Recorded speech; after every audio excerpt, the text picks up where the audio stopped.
Ça vaut quoi? Nouvel épisode du podcast aujourd'hui. Je reviens de 2 semaines aux États-Unis qui étaient incroyables. J'ai appris tellement de trucs. Enfin, ça m'a permis beaucoup de grandir du côté pro, du côté perso sur plein de trucs. Il faut que je vous raconte tout ça. Et aussi, je réfléchis pas mal à mon boulot et tout. Donc, je me suis dit, vas-y, nouvel épisode du podcast. La première partie va être dédiée, je pense, beaucoup sur ce voyage. Et ça fera une super transition sur. Après un passage beaucoup plus en parlant de création de contenu, de stratégie, les trucs un peu plus bourrins et chelous, mais parlons de tout ça, quoi. Du coup, aujourd'hui, on est précisément le dimanche 18 février, il est 19h. Me suis dit, vas-y, va au local, enregistre ce podcast et sors-le. À la base, je voulais faire ce podcast à New York. J'ai même un plan vidéo que je vous affiche maintenant de là où je voulais faire le podcast. J'ai juste pas eu le temps. Genre, il s'est passé tellement de trucs que j'ai pas eu le temps de le faire. Mais j'y retourne. Je pense que je vais essayer de retourner à New York cette année. Peut-être au courant de l'été. Mais j'ai tellement kiffé cette ville, ça m'a donné envie d'y retourner. Alors, j'avais même pas encore fini le voyage. Trop content parce que on a pu y aller avec toute l'équipe. J'ai pu, du coup, entre guillemets, offrir ce voyage. Alors, c'était pas des vacances, c'était quand même du taf. Donc, c'était pas non plus un cadeau en mode purement cadeau. Mais j'ai pu faire venir Tom et Jean. Et c'est trop cool. Jean, avant de partir, je crois, la veille ou l'avant-veille, il me disait putain, tu sais que j'ai réalisé que c'est un voyage qui allait marquer à vie. Genre, ça se trouve, j'en parlerai à mes gosses et tout. Et ça m'a fait vraiment plaisir parce que je défends beaucoup cette idée avec la marque qui est la vie comme expérience. Parce que pour moi, ce qui me fait vivre personnellement, ce qui me fait grandir, c'est vivre plein d'expériences. Et du coup, ce message-là, si j'y crois vraiment, pourquoi pas l'appliquer partout, dans les produits que je sors, dans ma boîte, dans les gens avec qui j'évolue, je vis. Et je suis content parce que j'ai l'impression qu'ils vivent ce truc que je vends tout le temps, qui est la vie comme expérience. Et le fait qu'ils me disent ça m'a fait plaisir. C'était une belle preuve de remerciement à mes yeux. Et donc, très cool.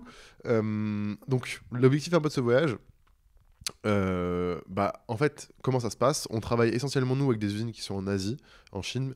Et la Chine, elle fait le nouvel an en décalé par rapport à nous, Européens. Donc chaque année, ça change un peu, mais c'est au début de l'année, un peu après nous. Ce qui fait que, du coup, pendant le nouvel an, eux, pendant 2, 3 semaines, un mois, ils ne travaillent pas du tout. Tous les ouvriers, ils retournent dans leur campagne, aller voir leur famille, leurs proches, parce que des fois, ils habitent pas dans la grande ville où ils travaillent. Et du coup, c'est pendant un mois, on va dire, un mois et demi même des fois, entre différentes usines, la Chine s'arrête et les usines ne travaillent plus. Ce qui fait que c'est une période où nous, on peut continuer de trouver des idées, les construire de notre côté, mais ça sert à rien d'envoyer un message à l'usine parce que au grand mieux, ils nous répondront, mais ils vont jamais commencer une production ou des prototypes. Eux, ils sont, c'est leur moment de vacances où il faut pas les déranger, c'est sacré pour eux et tout. Du coup, chaque année, on sait un peu qu'il y a cette période-là où on peut pas trop avancer. Et cette année, vu qu'on a les moyens, qu'on a le temps et qu'on avait l'envie aussi, on s'est dit, ça peut être l'occasion d'aller découvrir un nouvel endroit et trouver de l'inspiration. Créer des rencontres, créer un truc qui va nous aider à avancer sur la boîte et sur nos projets. Donc on a choisi New York. Je voulais absolument aller aux États-Unis. Je suis pas vacciné, ce qui fait que je pouvais pas y aller avant à cause du Covid. En fait, le premier moment de ma vie où j'ai commencé à avoir les moyens de voyager, ça a été pendant le Covid. Je pouvais pas y aller parce que du coup il y avait ces problèmes de vaccin et vu que j'ai tellement peur des aiguilles, j'étais en mode je préfère ne pas y aller aux États-Unis plutôt que me faire vacciner. Et ce qui fait que maintenant le Covid est quand même bien passé et il y a plus du tout ces problématiques. Donc on a pu prévoir ça, on y est allé. Et voilà. En plus de du coup l'équipe de FV et Terne, enfin Tom et Jean, on a pu ramener aussi, ramener.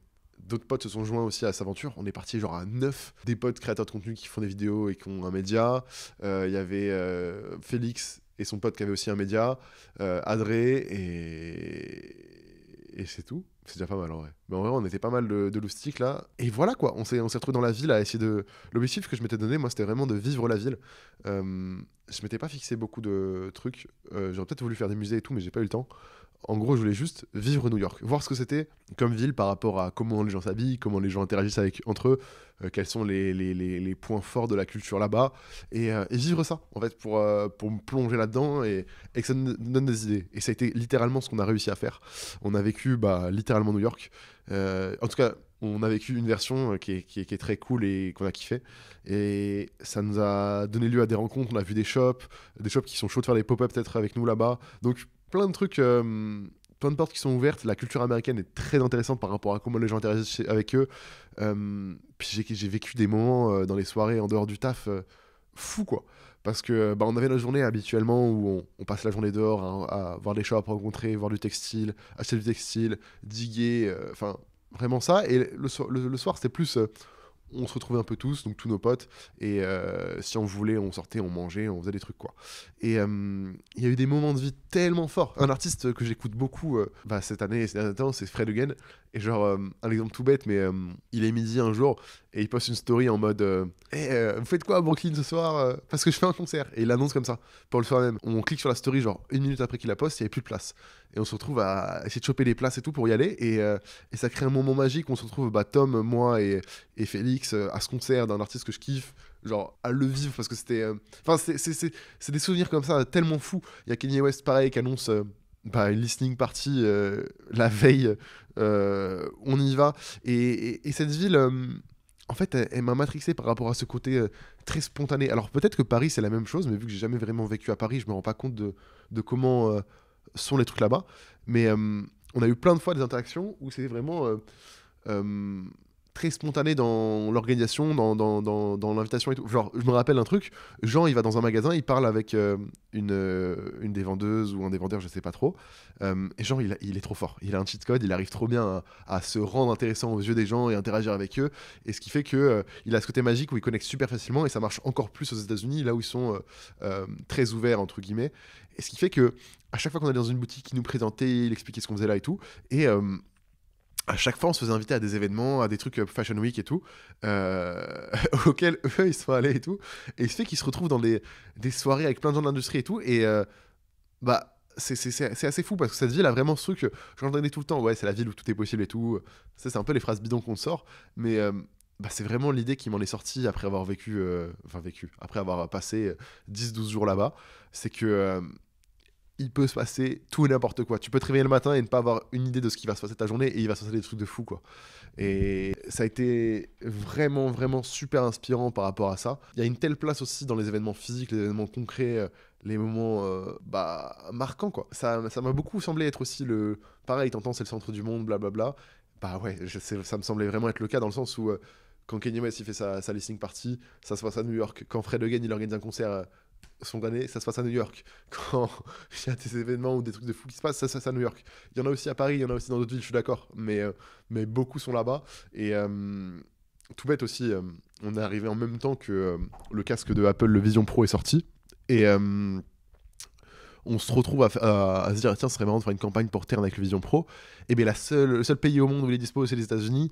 Et la seule ville où il y a un store qui est ouvert 24/24 qui nous permet de l'acheter dès qu'on veut, c'est New York. Donc on se retrouve à l'acheter, faire la campagne. On le retourne d'ailleurs bien après parce que j'ai pas envie de dépenser 4 000 € sur ce casque. Mais dès qu'on avait des idées ou des envies, elles étaient réalisables. Alors, tout coûte cher là-bas, en termes de bouffe, événements et tout coûte vraiment cher. Donc, pour avoir ce lifestyle qui suit, il faut avoir les moyens qui suivent. Et bah, pour moi, c'est pas possible d'une manière infinie. Mais je vous jure que s'il y avait les moyens, qu'est-ce que je kifferais vivre là-bas. C'est magique. On a eu la chance de fou aussi, c'est que Félix, il a vécu 6 mois d'échange là-bas. Donc, il a été en contact avec des étudiants de là-bas pendant des mois et des mois. Il a vécu vraiment la ville, lui. Et quand on est retourné, du coup, il nous a permis de rencontrer bah, ses amis qui vivent à New York. Et eux nous ont encore plus ouvert des portes du vrai New York, entre guillemets. Des trucs que tu vois pas si t'es là que de passage, ou en tout cas que tu vois pas aussi évidemment. Et ça a créé vraiment un cocktail de voyage assez magique qui m'a vraiment matrixé. En fait, j'entendais beaucoup. Ouais, c'est très gros, c'est toujours plus, c'est machin, en mode très faux. En fait, j'avais une image très bah, cool les États-Unis, mais beaucoup limitée par des trucs qu'on me disait en mode tu verras, enfin, ça c'est comme ça, ça c'est comme ça, c'est comme ça. Après, je suis d'accord, New York ne représente pas les États-Unis, mais on mettait beaucoup de barrières en mode c'est le pays du toujours plus, du toujours trop et tout.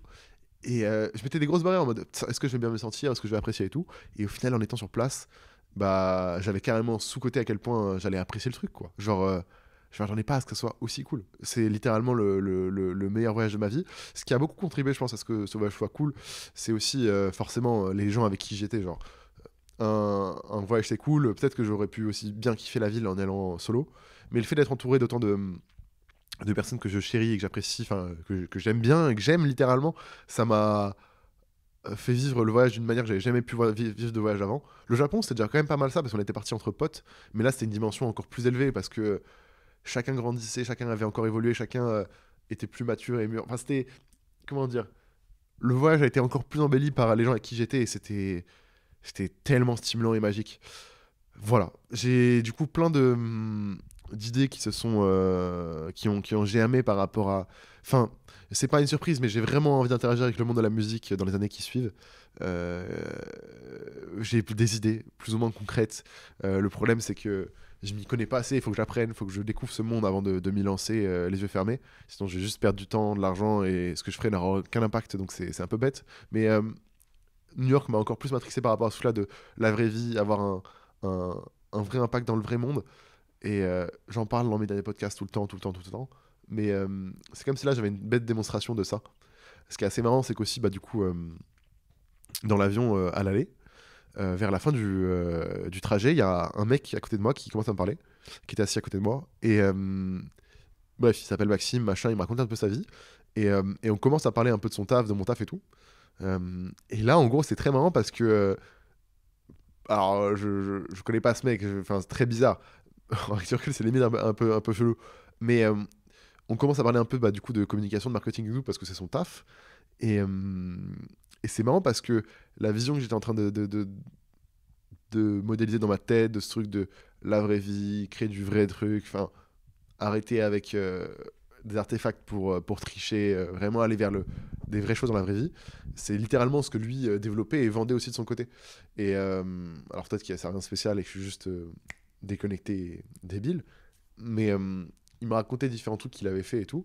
Et c'est marrant parce que juste avant ce voyage, j'ai un rappel de ce truc de Maxime, concentre-toi sur le futur. Un des gros trucs sur lesquels il faut construire, c'est la vraie vie. C'est dans la vraie vie parce que c'est là où tout se passe. Et une fois que tu construis dans la vraie vie, c'est super facile de faire plein de choses.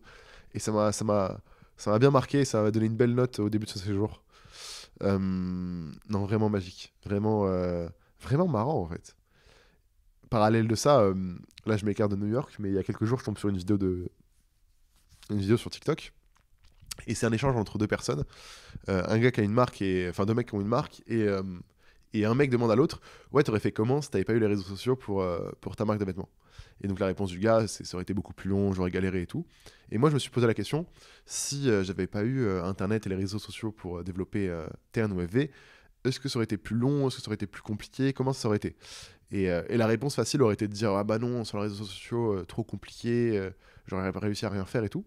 Mais j'ai l'impression qu'avec la manière de laquelle j'aborde maintenant la communication et le fait de créer des événements marquants et remarquables dans la vraie vie qu'ensuite tu fais en réseaux sociaux, bah, j'ai l'impression qu'avec cette vision-là, si je l'avais dès le début, réseaux sociaux ou pas réseaux sociaux, j'arriverais à faire décoller les projets. Dans le sens où maintenant, comment je vois quand j'ai un événement ou une communication à faire, j'imagine beaucoup quelque chose de concret dans la vraie vie qu'on va ensuite distribuer et adapter aux réseaux sociaux. Genre, quand je fais une communication, je ne crée pas un contenu, je crée quelque chose de réel, de physique, qu'on va ensuite transformer en contenu et adapter pour les réseaux. Et ce que je veux dire par là, c'est que par exemple, recréer le fond d'écran Windows, et ce que j'ai créé, c'est pas une vidéo qui raconte cette histoire, c'est j'ai créé l'histoire qui m'a permis de créer une vidéo. Et en imaginant qu'on arrive dans un monde où TikTok, Snap, tous ces trucs-là n'existent pas, et bah, mon histoire est quand même suffisamment cool pour être intéressante à la télé, à la radio, dans les journaux, dans une discussion entre potes. En fait, je pense que pour tenir 10 ans, 15 ans, avoir un impact, ce qui me tient vraiment à cœur et tout, il faut réussir à aller au-delà des réseaux sociaux et être remarquable. Et ça passe par ce truc de créer des trucs forts, quoi. Euh, et j'ai vraiment l'impression qu'on se dirige vers ce truc où on arrive à créer des événements forts qui sont pas cantonnés et limités par le contenu qu'on fait. Bref, voilà. Je m'écarte, mais tout ce chemin-là me pousse à ça. Et un exemple assez fort qui m'a pas mal matrixé, il y a du coup un compte Instagram qui s'appelle Renegade NYC. Euh, et c'est en gros des mecs qui organisent des soirées à New York. Donc en gros, il y a plusieurs formats. Soit ils font la production pour les gens, soit ils organisent des trucs un peu spontanés. En mode, ils louent des camtars avec un haillon et ils mixent dans le haillon et ils donnent rendez-vous dans des parkings, dans des hangars et tout pour que les gens rejoignent et s'amusent. Et on allait du coup à une de leurs soirées. Et ce qui était fou, c'est qu'on se retrouve à. Du coup, ils annoncent plus ou moins le jour même ou la veille. on va à l'événement, et l'événement, je pense, il y a pas 2000 personnes, tu vois, qui sont là, alors que sur Insta, ils ont, je sais pas, 10 000 abonnés, tu vois. Et, mais ils sont pas là à faire des publicités Insta, ils sont pas là à faire de la pub par des influenceurs ou autre. C'est des gens qui sont sincèrement intéressés par un truc qu'ils ont vécu dans la vraie vie. Et du coup, ça te crée littéralement une vraie communauté, quoi, qui est là au rendez-vous quand il y a un truc de fou qui se passe. Et, euh, et du coup, on arrive là-bas, ce qui fait littéralement la musique qu'il y avait, donc c'est trop cool. Et c'est marrant de voir cette force de frappe que tu as dans le réel, quoi. Non, c'était vraiment, vraiment super intéressant. C'est Ouais, bref, si je pourrais créer ça en France, je serais très, très, très content. Bon, le but n'est pas non plus de reprendre la même recette, mais ouais, j'aimerais bien créer des événements remarquables comme ça. Surtout qu'en fait, c'est très facile après de transformer ces événements marquants en contenu pour faire la pub de X et Y de manière très logique. Enfin, voilà, ça m'a vraiment, vraiment marqué. Et aussi, du coup, assez intéressant, en dehors du pro, c'est une période de ma vie là, actuellement où mais j'en parlais peut-être dans le dernier podcast, mais j'aventure de nouveaux trucs. Et donc, je me mets à sortir. C'est très marrant, mais je me mets à sortir. Alors, je l'ai beaucoup fait à New York parce qu'il y avait des opportunités qui se présentaient, mais, mais je me suis retrouvé quasiment à sortir quasiment tous les soirs. J'exagère un peu, mais la moitié des soirs à aller dans des trucs auxquels j'aurais pas forcément dit oui aussi facilement à Paris et tout. Et j'ai découvert du coup ce monde de. Bah, je sais qu'il y a plein de gens autour de moi à l'époque du lycée, enfin même après, qui sortaient, qui allaient au bar, en boîte de nuit, qui sortaient machin et tout. Ce que j'ai pendant longtemps pas voulu faire parce que je préférais être concentré sur mes projets. Et je pense pas du tout que ça a été une erreur. Je pense que c'est même ce qui m'a permis de me connaître, de savoir ce que je voulais, etc. Et maintenant, je me suis dit, bah tiens, pourquoi pas essayer.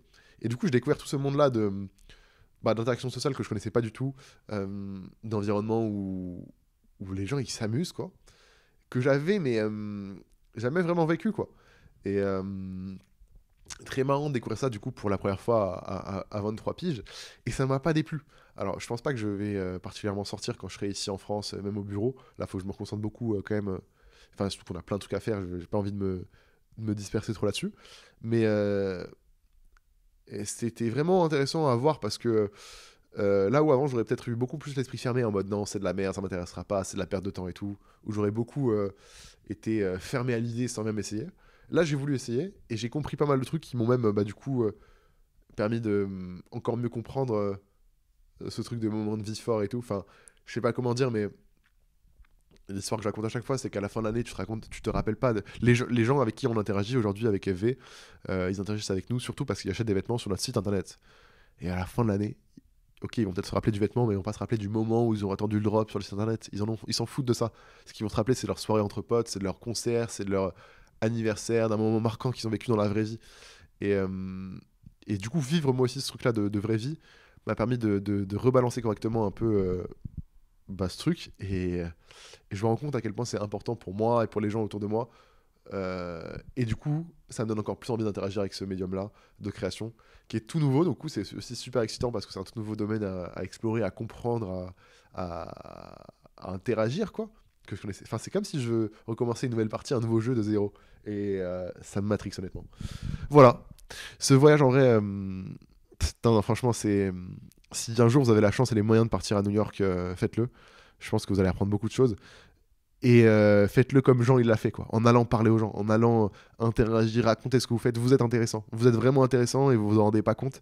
Et la chance qu'on a là-bas, c'est qu'on est grave perçu comme si on fait des vêtements, les Français qui font des vêtements. En fait, on peut facilement sortir de l'eau de par juste le fait qu'on se déplace et on n'est pas quelque chose d'habituel forcément pour eux. Et dans les magasins, dans les trucs comme ça, les gens étaient sincèrement intéressés. En tout cas, semblaient sincèrement être intéressés. Mais après, je sais qu'il y a beaucoup ce truc de là-bas de relation un peu de surface, où tout le monde est pote, mais ils n'ont pas la même définition de pote que nous en Europe ou en France. Donc, il y a quand même un truc à garder en tête, mais je pense que. Enfin, vous pouvez que kiffer, quoi, ce truc-là. Bref, voilà. J'ai l'impression que je me répète non-stop. C'est terrible. Mais bête de voyage. Bête de voyage. Ça m'a fait grandir. Je pense qu'il est arrivé vraiment au bon moment par rapport à ma vie et ce que je vis, du coup. Euh, Trop cool. Franchement, trop cool. J'ai aussi, avant le départ, je me suis mis dans l'exercice d'aller DM pas mal de créateurs de New York pour essayer d'en rencontrer. parce que beaucoup allaient dans les parages parce qu'il y avait la Fashion Week en même temps, ou même sur New York, quoi. Donc on en a DM, je sais pas, 10, 15 qu'on avait en tête, qu'on apprécie vraiment leur travail et tout. Et je pense que mon DM n'était pas bon, mais je n'ai eu aucune réponse, si ce n'est une. J'ai eu une réponse de Danny, le mec de Creature World. J'ai pas réussi à prendre le temps. Enfin, en gros, sur place, j'ai oublié qu'il m'avait répondu et on n'a pas calé de rendez-vous. Mais faut vraiment que je le capte parce qu'il a dit qu'il était littéralement chaud.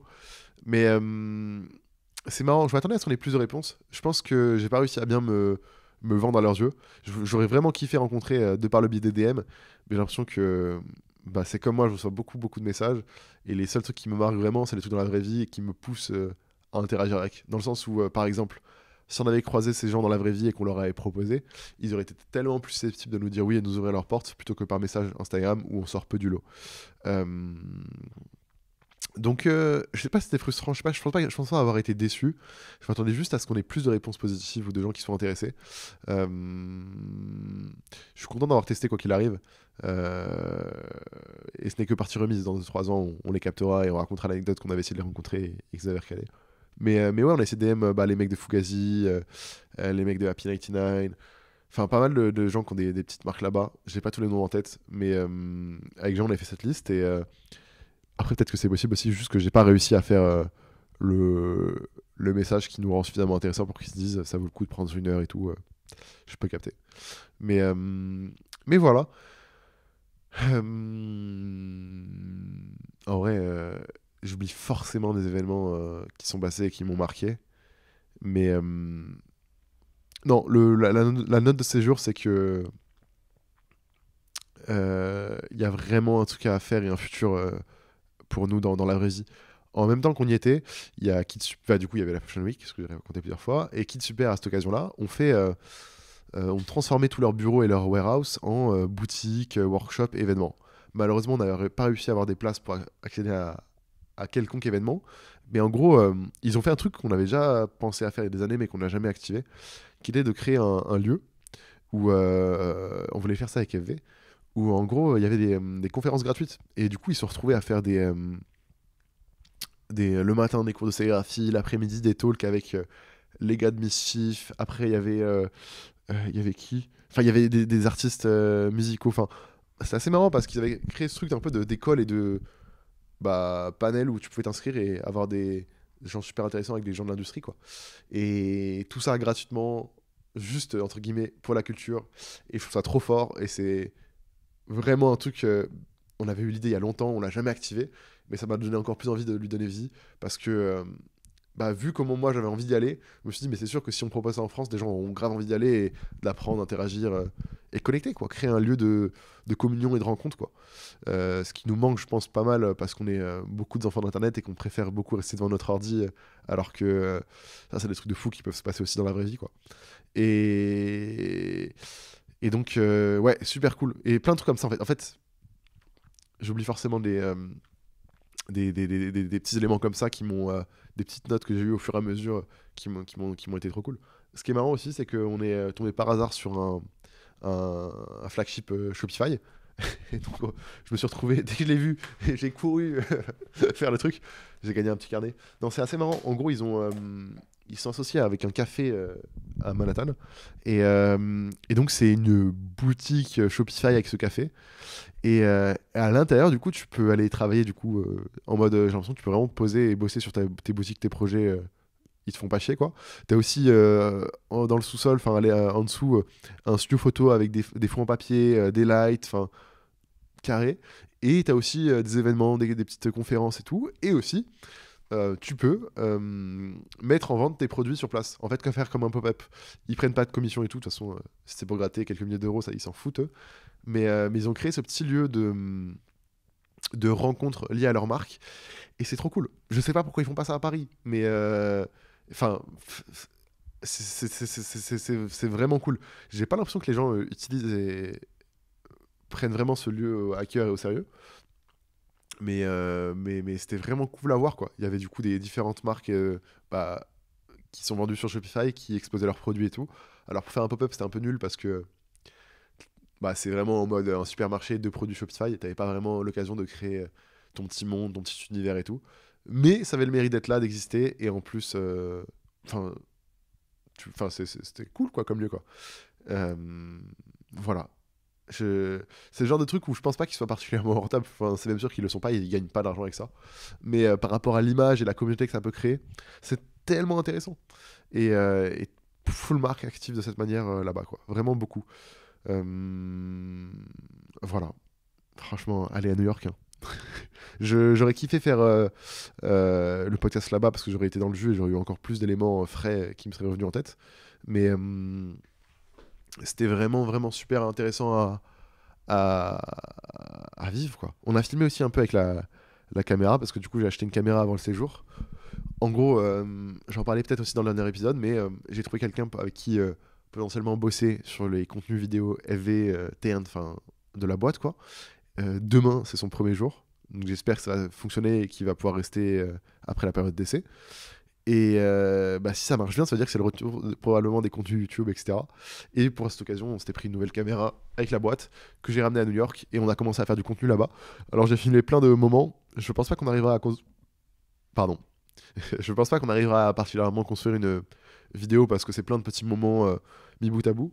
Mais on a commencé à prendre un peu cet exercice de vlogger, documenter et tout. Et c'est trop cool. C'est trop cool. Je vais recréer une toute nouvelle chaîne YouTube FV et j'espère que dans la semaine qui suit, là, on va pouvoir commencer à poster le tout premier épisode. Euh, j'ai envie de voir comment ça va évoluer. Enfin, je pense que ça peut être un beau nouvel arc par rapport à notre aventure de marque, quoi. De tout commencer à enfin putain de documenter. Voilà. Donc ça va être marrant parce qu'il va falloir que je... Là, ça va être potentiellement le troisième salarié qui rejoint la boîte. Et il a déménagé il y a quelques jours là à Orléans et on va tester ça. C'est Yuzu. En vrai, de toute façon, dans la première vidéo, il va se présenter, il va raconter un peu qui il est et pourquoi il est là.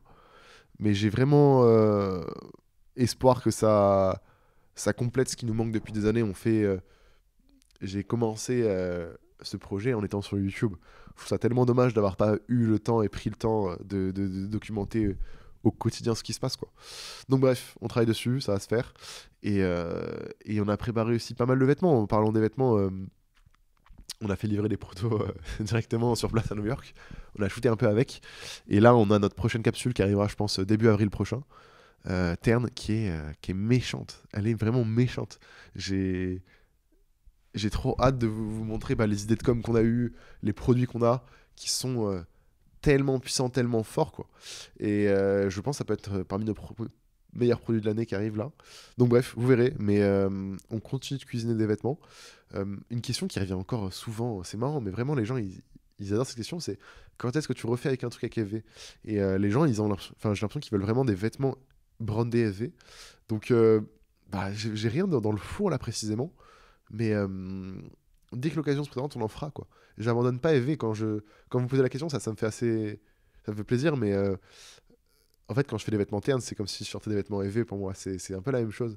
Mais je comprends, vous voulez peut-être des trucs un peu plus EV, donc je me creuse les méninges. Quand il y aura une idée, il y aura un truc, mais on se force pas.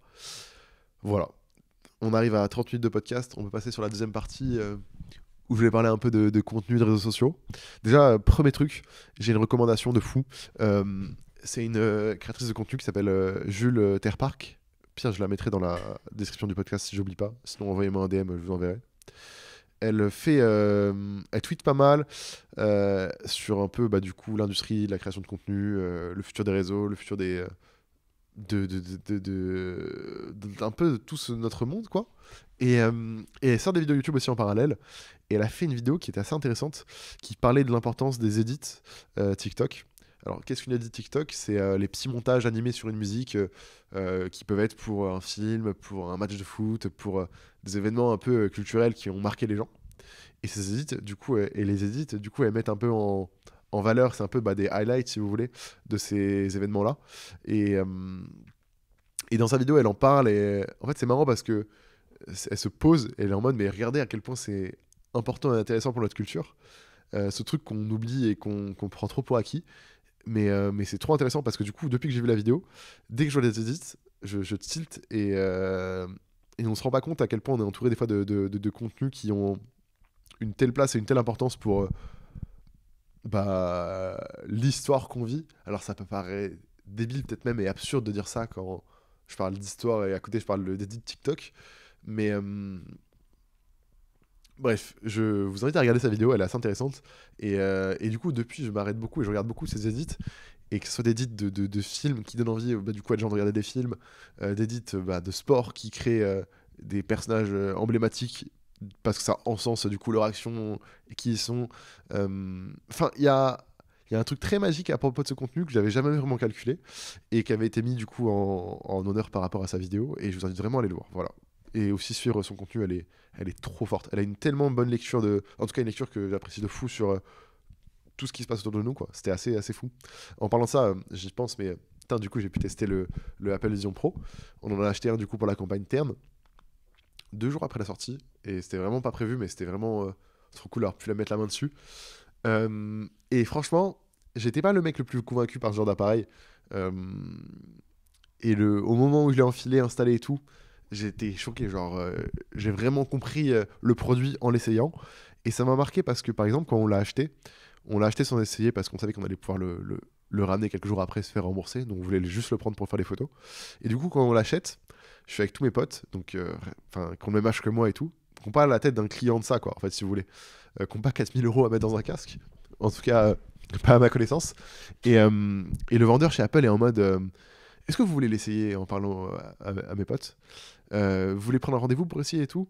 Et mes potes ils répondent bah de toute façon on va pas l'acheter, non ça sert à rien. Et lui il est en mode non non mais allez essayer quand même, vous allez kiffer et tout. Et du coup Adré a pris un rendez-vous et Gabriel aussi.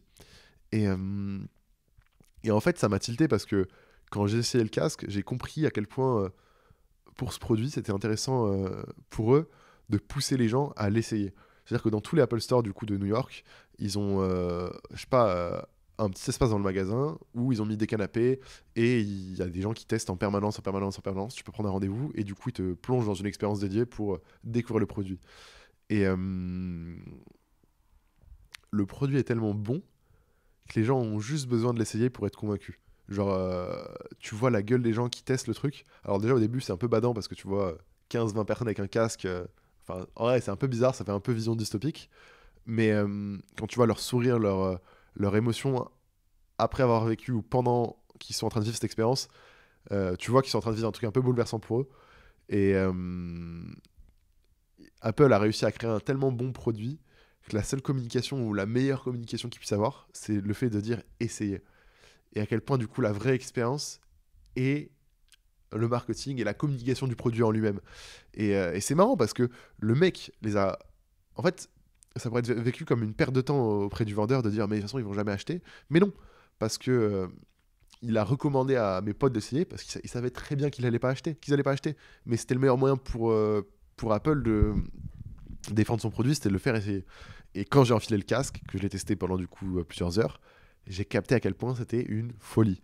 Euh, j'ai déjà testé l'Oculus Rift, tout ça, j'en ai déjà fait. Mais là, ça n'a vraiment rien à voir. Et alors, par contre, c'est très cher. Je pense pas que je serais prêt à mettre autant d'argent aujourd'hui. Mais vrai produit du futur, je le comprends vraiment, quoi. Et voilà. Je pense pas que dans l'état, ma daronne ou mon entourage serait capable de mettre un casque comme ça pour travailler. Mais je pense que d'ici quelques années, quand ils feront des versions un peu plus. Pas des versions pro, des versions un peu plus mainstream et potentiellement plus faciles à se projeter avec, je pense que ça pourra vraiment conquérir les gens, quoi. Voilà. Franchement, si vous avez l'occasion de tester un jour, essayez, quoi. Essayez. C'est à découvrir, à tester. J'avais pas envie d'être, en fait, le vieux con qui non c'est nul c'est machin qui essaye pas et qui se ferme à l'idée de toute innovation même si j'étais pas forcément le premier convaincu et je suis content d'avoir essayé parce que c'était un truc à faire quoi. Voilà. Ensuite du coup nous on a fait notre campagne photo donc un peu absurde où on l'utilise dans la rue et tout ce qui est vraiment pas fait pour, c'est vraiment pas son usage, mais ça a fait nos photos, ça a fait nos likes, on était contents. Et en vrai c'était un peu cool et marrant de l'avoir fait pour Terne à ce moment-là, quoi. On a pris des très belles photos. Enfin, on a pris. Adré et Félix ont pris des très belles photos qui sont super cool. Et ça a bien marché sur le réseau, on est content. J'ai rendu le casque, je me suis fait rembourser. Une des seules contraintes qu'il y a par rapport au casque aujourd'hui, c'est en gros, je pense que ça bloque par rapport à un élément. C'est-à-dire que sur les ordinateurs, sur les téléphones, tu as Face ID ou Touch ID, du coup, qui vérifie ton visage ou ton doigt pour t'identifier et te connecter à l'appareil. Sur le casque, c'est avec l'iris. Et potentiellement que c'est ça qui pose problème par rapport aux données, parce que du coup ça fait un scan de ton iris. En gros, aujourd'hui, on ne peut pas avoir ce produit-là en Europe, on ne peut pas l'utiliser sur les comptes Apple européens. Je pense que c'est par rapport aux données et potentiellement par rapport à ces données-là qui sont trop sensibles, où ça doit être un peu flou par rapport aux lois, et du coup Apple ne veut pas aller dans ce truc-là. Mais le jour où ça arrive en France, essayez. Prenez rendez-vous en Apple Store, essayez. Franchement, c'est fou. C'est fou. Voilà. Beau produit. Et putain, qu'est-ce que c'est... je trouve le produit vraiment stylé, quoi. C'est marrant. C'était quoi le dernier segment que je voulais faire? Pour le dernier segment de ce podcast, hier ou avant-hier, j'étais en vocal sur le Discord. Et donc, on parle avec Aurem et Papoteur de TikTok. Et j'aime bien avoir ce rôle de mec qui casse les couilles et qui a une vision trop développée, des fois un peu irréaliste de créer du contenu. Et donc, on parle d'Aurem et ses vidéos qu'il fait en ce moment. Aurem, du coup, qui a une marque de vêtements aussi, qui crée du textile. Et là, en général, c'est vraiment cool ce qu'il fait. Allez le suivre. Et donc, on parle de ses dernières vidéos. On lui fait des retours. Et une réflexion que je m'étais construite ces derniers temps. En gros, le format que fait un peu tout le monde. Alors là, si vous n'êtes pas sur TikTok ou pas en train de regarder régulièrement nos vidéos ou les vidéos de Marc Indé, vous verrez peut-être pas de quoi je parle, mais en gros, la recette que tout le monde fait un peu, c'est tu racontes une histoire, tu fais un hook et tu mets des sous-titres jaunes. Et du coup, c'est un moyen de faire des vidéos qui correspondent à ce que les gens attendent. Donc tout le monde le fait, à tort et à travers. Des fois ça marche, des fois ça marche pas, mais c'est un peu la recette. Un hook, un début de vidéo, du contenu et des sous-titres en jaune. Et du coup, moi, je prenais une take que je trouve vraiment intéressante. Je prenais une position qui était qu'en fait, mettre des sous-titres, c'est tricher, et faire un hook, c'est tricher. En gros, c'est de la merde. Alors, dit comme ça paraît très débile, parce que c'est quelque chose que je fais même moi dans nos vidéos et tout. Peut-être même que je vais continuer à faire. Mais dans l'idée, en fait, il faudrait réussir à créer du contenu, donc des vidéos, des moments, des événements, suffisamment marquants pour pas que tu aies besoin de mettre des sous-titres ou pour pas que tu aies besoin de mettre une intro à ta vidéo. Genre, Kanye West, mec, on le voit toutes les semaines sur les réseaux sociaux et il a pas besoin de sous-titres, il a pas besoin de hook, il a pas besoin de tout ça. Juste, il incarne quelque chose qui intéresse les gens, qui fait que ces artefacts-là ne sont que du maquillage qui vont nous aider à nous intéresser, mais qui ne transforment pas le contenu. Le premier problème, c'est le contenu. Genre, c'est pas comment tu le présentes. C'est des super moyens pour améliorer et avoir peut-être plus de chances que ça marche, de mettre des sous-titres, de faire un hook en début de vidéo. Mais ça remplacera pas le fond de ta vidéo. Si ta vidéo est pas intéressante, elle est pas intéressante, elle n'intéressera personne. Et du coup, je faisais chier sur le Discord en leur disant, mais à Aurem, que littéralement ces 10 premières secondes de vidéo, elles servent entre guillemets à rien. Alors en vrai, dans l'idée, sa vidéo est super et elle marche, elle correspond à ce que les gens cherchent et tout. Enfin, elle est très bien. Mais s'il veut aller la step du dessus, pour moi, qui fait que il maîtrisera le contenu, peu importe les plateformes, peu importe comment tout évoluera, c'est vraiment ce truc de concentrons-nous pour créer les meilleures vidéos possibles. Faut pas se concentrer sur le meilleur hook ou les meilleurs sous-titres, on s'en fout de tout ça. Et du coup, c'est la démarche qu'on aborde encore un peu et que j'essaie d'avoir avec FV. Alors, je suis pas parfait. Je fais encore potentiellement des hooks et des sous-titres. D'ailleurs, j'ai pas précisé, mais les hooks, c'est les débuts de vidéo où tu essayes de dire un peu une phrase pour capter l'attention. Genre, waouh, j'aurais vraiment pas dû faire ça. Et après, tu racontes pourquoi t'aurais pas dû faire ça.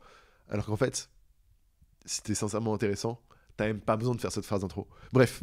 Et du coup, je sais que moi, je vais peut-être continuer à le faire et tout, mais j'essaye de tendre vers une version de moi et de mon contenu où j'ai même pas besoin de faire ce genre de truc pour intéresser. Alors, ça paraît peut-être très utopique comme vision et tout, mais je crois... en fait, il y a des vidéos virales, il y a des gens, ils sont suffisamment forts pour qu'ils n'ont pas besoin de faire ça. Et quand tu arrives à maîtriser, à être aussi intéressant, stimulant que ça, t'as gagné. Parce que c'est comme les gens qui... il y a plusieurs personnes autour de moi dans ma vie et tout, ils sont trop forts. Genre, ils arrivent à connecter avec les gens, à discuter, à les faire se sentir bien. Et ils ont une connexion d'humain à humain qui est vraiment magique, que j'arrive pas à avoir perso.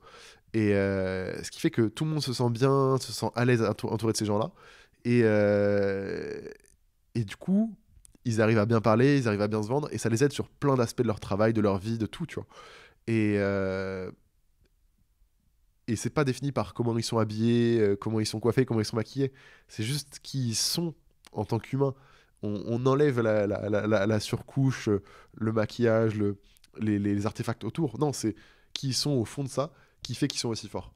Et comment on peut appliquer ça dans les vêtements, comment on peut appliquer ça dans les produits, comment on peut appliquer ça dans les histoires qu'on raconte. Et ben, j'y réfléchis. Et je pense vraiment que en fait, il y a aussi un truc, c'est que le format que j'évoquais là de sous-titres jaunes et raconter des histoires, euh, il marche. Aujourd'hui, si vous voulez marcher et si vous commencez, je ne peux que vous recommander d'aller faire ça. Mais le problème, c'est que tout le monde fait ça. Et du coup, quand tu es une petite marque qui se lance et que tu veux raconter une histoire, tu vas dire, vas-y, je vais faire comme tout le monde parce que ça marche, etc. Et tu vas faire comme tout le monde. J'ai peur que par contre, le problème, c'est qu'en faisant ça, tu sois comme tout le monde au final. Et tu sortes pas du lot et que ton nom il s'efface et que tu sois pas tant remarquable que ça. Et en fait, il y a un truc où je me dis, je préfère des fois être moins vu, mais être vu par des gens qui sont sincèrement intéressés. Par exemple, dans le même exemple, on parlait de ça avec Orem dans le Discord et tout. Et eux, Papo et Orem, ils sont en mode non, mais il faut faire un call to action, il faut inviter les gens à s'abonner. Et, euh, et ma vision de ça, c'est que dans un monde parfait, non, il faut pas inviter les gens à s'abonner. Euh, Parce que si les réseaux sociaux sont suffisamment bien faits, les gens vont s'abonner naturellement au bon moment. Si tu les pousses à t'abonner, ils vont potentiellement s'abonner trop tôt. À un moment où ils seront pas encore intéressés et pas du coup avec une image suffisamment construite de ce que tu fais. Et faire en sorte que les gens s'abonnent trop tôt, pour moi, des fois, c'est super contre-productif. Genre, imaginons. Le cas d'Orem, c'est que c'était une vidéo où il parlait de caméras caméscope, des vieilles caméras un peu en mode VHS et tout. Et, euh, et ils étaient en mode, mais il faut dire aux gens de s'abonner sur cette vidéo. Alors qu'Orem, bah, évidemment, dans le monde de Rem et dans la bulle de Rem, il y a les vêtements, la peinture, l'art, et sa petite caméra. Sa petite caméra, c'est un petit élément de son univers. Mais imaginons que cette vidéo qui parle de cette petite caméra explose, fasse 300, 400, 500 000 vues, et lui rapporte 10 000 abonnés. Et bien les gens qui se sont abonnés suite à cette vidéo, ils connaissent Orem que par le prisme de lui qui raconte sur les caméras. Mais du coup, ils sont pas encore au courant qu'il fait des vêtements, qu'il fait tout ça. Et du coup, ça crée un grave un déséquilibre dans la vision qu'ont les gens de toi par rapport à ce que tu proposes vraiment. Alors que si, juste, il ne dit pas aux gens de s'abonner, et que les gens, ils vont recroiser la route d'Orem quelques semaines, quelques mois après, quand il va reparler de ses vêtements, quand il va reparler de ses peintures, et bien là, ils auront une image beaucoup plus réelle, beaucoup plus concrète et beaucoup plus sincère de qui il est. Et peut-être que du coup, le fait de revoir, ils vont se dire, ah bah tiens, en vrai, ce mec est intéressant, il parle de ça, de ça, de ça, et tous ces éléments, ils m'intéressent, je vais m'abonner. Et là, du coup, ils auront une vision beaucoup plus réelle de ce qu'est Orem et ce que présente Orem. Et quand ils vont s'abonner, ils vont vraiment être intéressés par qui il est vraiment. Et pas un personnage qui joue, si vous voulez. Euh, je sais pas si mon idée est suffisamment claire et construite, mais c'est vraiment ce truc-là de pas rush les abonnés, pas rush tout ça. C'est le premier truc, de toute façon, c'est savoir qui t'es. Qui est-ce que t'es, comment tu penses, qu'est-ce qui t'intéresse, qu'est-ce qui fait partie de toi. Alors ça, c'est le plus gros travail, c'est le travail même d'une vie, tu vois, savoir qui t'es et ce que tu représentes, ce que tu veux faire. Mais une fois que tu as réussi un peu à trouver vers où tu tends, même si ça évolue constamment, c'est beaucoup plus facile, du coup, je trouve, de construire et de proposer quelque chose qui correspond et du coup d'intéresser les gens. Peut-être qu'aussi, j'ai cette vision beaucoup détachée par rapport aux statistiques et tout, parce que j'ai la chance aujourd'hui que ça fonctionne pour nous et du coup, j'ai moins l'impression de faut que ça marche, faut que ça marche, faut que ça marche. Peut-être que du coup j'ai un regard vachement déconnecté par rapport à la réalité de quelqu'un qui débute, qui doit du coup faire des résultats pour que ça marche. Là où nous, bah, c'est un peu plus facile. Donc peut-être que c'est à balancer et à modérer mes propos. Mais je suis assez convaincu de cette vision où sur le long terme, pour tenir... on n'est pas là pour tenir 2 ans, on est là pour tenir 15 ans, 20 ans. En tout cas, personnellement, moi je suis là pour tenir 15 ans, 20 ans, si ce n'est toute ma vie, tu vois. Et du coup, j'ai pas envie que les gens ils s'abonnent parce que ils m'ont vu faire une vidéo où je fais un truc comme ça. Ce qui fait que bah, même par rapport à il y a 2 3 ans, il y a beaucoup de vidéos que je ne fais plus ou plus de la même manière parce que j'ai pas envie que ça soit comme ça qu'on me voit, tu vois. Je pense même qu'il y a des vidéos sur ma chaîne YouTube que j'ai enlevées parce que, ok, les gens ils me découvraient avec cette vidéo, mais ils me découvraient avec une image qui n'était pas celle que je voulais donner de moi et qui n'est pas en fait celle que je pense être moi aujourd'hui. Et du coup, les gens se seraient fait une mauvaise idée de moi, etc. C'est assez intéressant en parallèle de ça. Je viens de penser à l'instant. C'est un sujet qui revient souvent quand on parle avec d'Avril, la marque d'Avril Supply. Euh, D'Avril, du coup, plein de fois, je lui ai proposé de faire des podcasts, des contenus, et en vrai, je connaissais toujours la réponse à chaque fois, avant même d'avoir la sienne. Non, ça m'intéresse pas, je préfère pas. Et je capte de fou et tout. Et en fait, il est un peu à l'opposé de moi et de nous, ce qu'on fait, par rapport à la manière de communiquer. C'est-à-dire que il n'est présent dans aucune interview, il parle pas de lui, on sait pas trop qui il est, et il veut jouer ce personnage, je dirais pas forcément mystérieux, mais distant. En mode, il ne veut pas forcément exister par son nom, il veut pas prendre la parole, il veut pas pousser ses idées en parlant lui. Il va pas être là à faire un podcast tout seul dans son bureau un dimanche soir pour raconter sa vie et sa vision. Lui, je pense qu'il veut beaucoup plus parler par ses créations. Là où nous, on parle aussi par nos créations, mais on est très présent. Et on est présent toutes les semaines. Je vais créer un contenu, je vais exister, je vais prendre une position sur un petit sujet.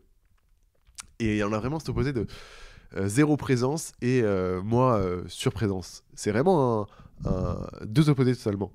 Ce qui fait que ça crée un truc où la moindre info que les gens ont sur d'Avril, même si elle a déjà 3, 4 ans, 5 ans, certains vont la prendre comme étant ce que lui pense et représente actuellement. Alors que c'est quelque chose qu'il a peut-être évoqué en discret sur un tweet il y a 5-6 ans. Là où nous, les gens, ils ont un échantillon de nous beaucoup plus à jour, beaucoup plus en temps réel. C'est-à-dire que, bah, vu que je communique tous les jours, les gens, ils ont une image de moi qui évolue avec le temps. Donc peut-être qu'il y a un moment où ils vont me kiffer, peut-être qu'il y a un moment où ils vont pas me kiffer parce que ça leur parle moins qui je deviens ou qui j'étais. Comme les podcasts. Il y a des gens qui devaient écouter les podcasts il y a 2-3 ans, qui ne les écoutent plus aujourd'hui parce que ça les intéresse pas. Et peut-être l'inverse. Peut-être aussi il y a des gens qui découvrent aujourd'hui les podcasts parce qu'aussi à l'époque, ça leur parlait pas. Et en fait, du coup, on a cette balance de communiquer peu et du coup, les gens, ils cherchent, ils fouinent, ils se rallient à la moindre information qu'ils peuvent trouver, versus à communiquer beaucoup plus, où les gens, ils ont une image très en temps réel, très correcte de quitter. En tout cas, j'ai l'impression.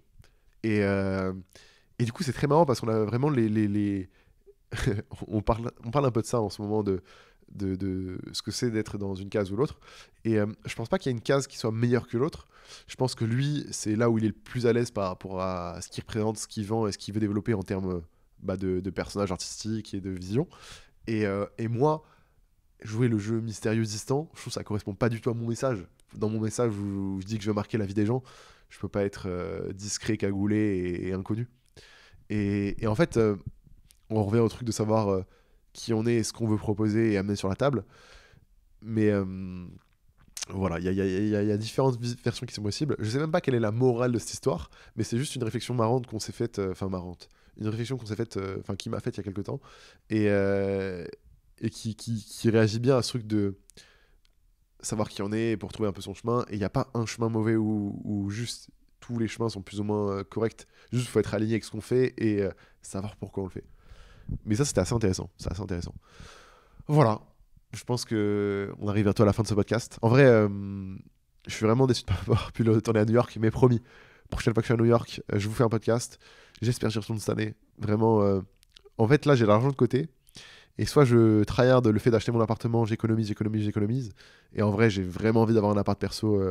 Là, je commence à plus avoir envie d'avoir de vie chez mes parents. Et d'un côté, je me dis, ouais, mais en vrai, l'appart, il peut attendre. Kiffe ta vie, voyage avec l'argent que t'as pour l'instant. Même si c'est en mode vacances et tout, fais-le, quoi. Et, euh, et du coup, j'ai la balance dans ma tête en mode, peut-être j'ai envie de repartir cette année quelque part. Et tant pis, ça va repousser peut-être le fait d'avoir un appart de quelques mois, années, peu importe. Mais en fait, c'est tellement plus important de vivre ces moments-là. Genre, c'est des moments où je raconterai à mes gosses, quoi. Genre, c'est fou de se dire ça, mais c'est réel. Si un jour j'espère avoir des gosses, si je les ai, c'est des anecdotes que je leur raconterai, et c'est fou, tu vois. Et c'est des trucs qui définissent qui on est. Enfin, c'est trop important, trop important. En tout cas, pour moi et ma vision du monde et comment je vais évoluer, ça me semble important et du coup, j'y fais attention. Voilà. De lundi, là, c'est marrant, en vrai. Peut-être, du coup, quatrième personne dans la boîte, là, troisième salarié. Je suis curieux, je sais pas si ça va marcher en vrai. Ce gars-là, du coup, c'est Yuzu.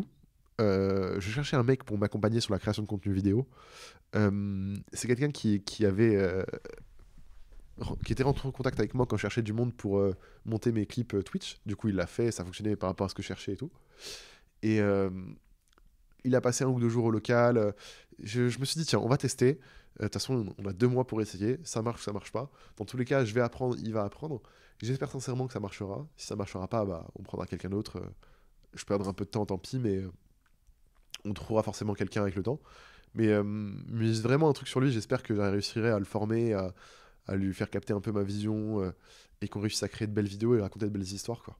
Genre, ça va peut-être pas être facile au début pour lui. Je me rends pas forcément compte de sa réalité. Mais si on y arrive, ça va être magique. Pour lui comme pour moi, ça va être fou. Ça va être vraiment fou. Merci à tous d'avoir écouté ce putain de podcast. On se retrouve potentiellement d'ici un peu moins d'1 mois pour un nouvel épisode. J'ai des histoires à vous raconter qui sont en cours là. J'attends que ça se termine et que ça se concrétise, mais j'ai des belles anecdotes qui peuvent arriver. Voilà, j'espère que tout se passe bien pour vous. Kiffez, voyager, rencontrer du monde, sortez et mettez une place importante pour la vraie vie. En tout cas, si ça fait partie de votre balance, allez-y à fond. Genre, le fait que je sois matrixé par la vraie vie, c'est qu'un des trucs qui me tient vraiment à cœur, c'est marquer ma génération, changer la vie des gens autour de moi. Internet, c'est cool, mais je pense que là, c'est peut-être le moment d'aller plus loin, de marquer les gens dans la vraie vie, de créer des lieux de rencontre, des moments forts dont les gens ils se rappelleront toute leur vie, quoi. Et, euh, et je pense que c'est le moment parfait pour nous dans les prochaines années de s'y introduire. Et je pense que ça va aider mon message. En fait, int- dans mon message, ce qui est fou, c'est que je pense que Internet va aider mes créations dans la vraie vie et mes créations dans la vraie vie vont aider ce que je fais sur Internet. Je pense que c'est vraiment un cercle vertueux. En tout cas, on va tout documenter, ce qui est cool potentiellement en vidéo YouTube, en podcast, et on se retrouve, j'espère bientôt pour tout ça, quoi. Voilà, bonne soirée.